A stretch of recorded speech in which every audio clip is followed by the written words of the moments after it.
Watch AI create an inventory, status and insights dashboard from scratch.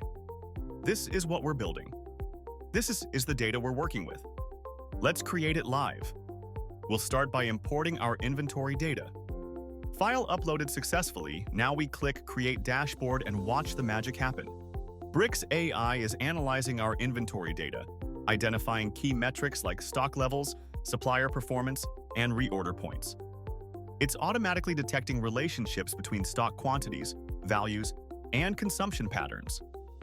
The system is building multiple visualizations to give us comprehensive inventory insights. Charts are being generated to show top items by value, low stock alerts, supplier distributions, and trend analysis. Almost there as it fine-tunes the layout and styling. Perfect! Our inventory status and insights dashboard is complete with 7 interactive charts and 2 detailed tables covering everything from stock value distribution to reorder recommendations. Let's quickly change the theme to match our brand. Now, we'll enter presentation mode for executive reviews.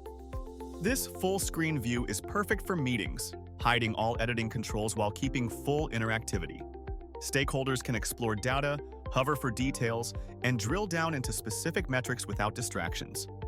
Back to edit mode, we can scroll through additional insights and make any adjustments needed. Try Bricks today and transform how you work with data.